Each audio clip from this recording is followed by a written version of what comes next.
Hi there, Aaron here from howtosing.com, and I want to talk to you about how to increase your vocal range. I want to tell you a quick little story about something that happened to me when I was 17. I was singing back then. I was traveling with a choral singing group. You kind of sing solos and we danced and all that stuff. Anyway, it was fun, and I was kind of the younger one of the group, and there were different kind of solos that you can sing, and there were obviously some that were more coveted than others, that were harder, and it was more like the crowd would cheer more. So there was this certain solo that I really wanted. It was kind of the hardest solo, but I didn't get it for the first several performances, maybe the first several months, but eventually it was given to me, so I was really excited. So I was practicing it. It felt a little out of my range, but I just thought I'll just belt out the note and it'll be fine on that note. Everything else was pretty easy. It was really just this one note, and I just thought I'll just kind of give it the force and it'll be fine. So it came to that day, and I had a duet partner. It was a kind of a guy-girl thing, and so the music director's up front and the whole audience and everything, and so everything's going fine. I'm singing my part, and when it got to that note, I was like, I just belted out. And it was this, I didn't hit the note. It came out of this kind of squawky sound. And at the time I didn't know this, but it was because of what I'm going to kind of talk to you about for a second.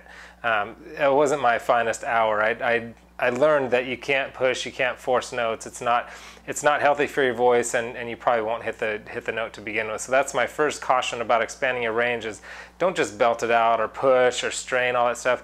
All that's going to do is maybe make you look silly, but certainly it's over a very short period of time, it's just going to be bad for your voice and strain your voice, and eventually even probably cause damage.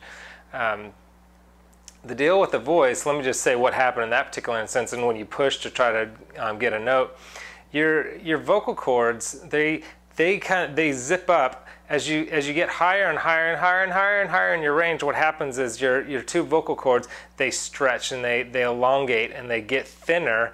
And so what happens when you try and belt out a higher note, you've got less space to go through, and the cords are thinner. So when they're thicker, it's easier for them to hold together. But when they're thinner and stretched out, when you get up top there, it's like really tight. So when you're blowing, when you try to push, you're forcing too much air through that, and it just goes, and they just blow right open. And that's the sound of that falsetto sound. That's why it's so airy, is it blows it's too much air for your vocal cords to hold together.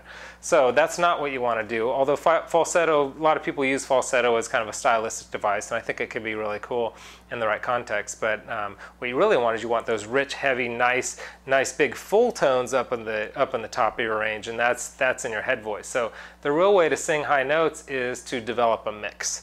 A mix, or a mixed voice, a blended voice.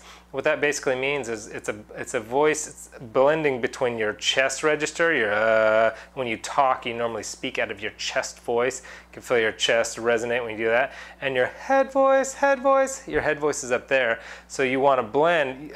Most people have kind of breaks or cracks, or it's really just a transition or a bridge in between those two breaks. And the idea is to smooth out that bridge so you have one big, long, blended voice. So you want to be like, ooh,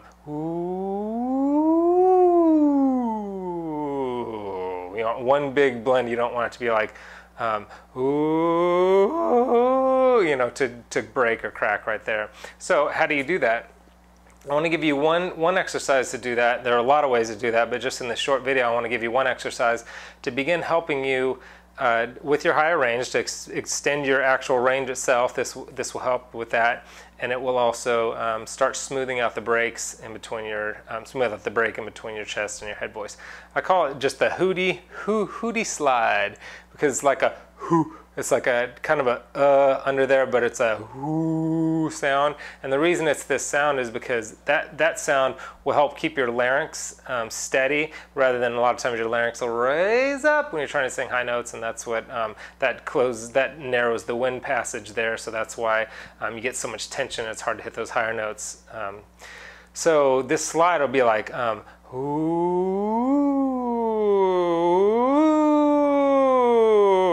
Almost like a siren. Ooh.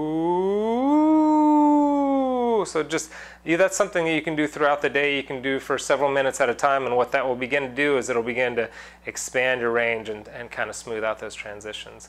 Like I said, I'm on howtosing.com, and I've got a ton of tips and tricks and articles and all kinds of free stuff on there for you if you want to learn more about how to sing.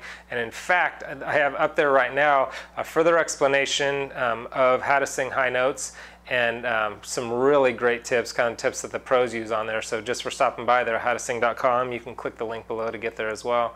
I'll give you that video for free. So anyway, I hope this is helpful, and I'll see you at howtosing.com.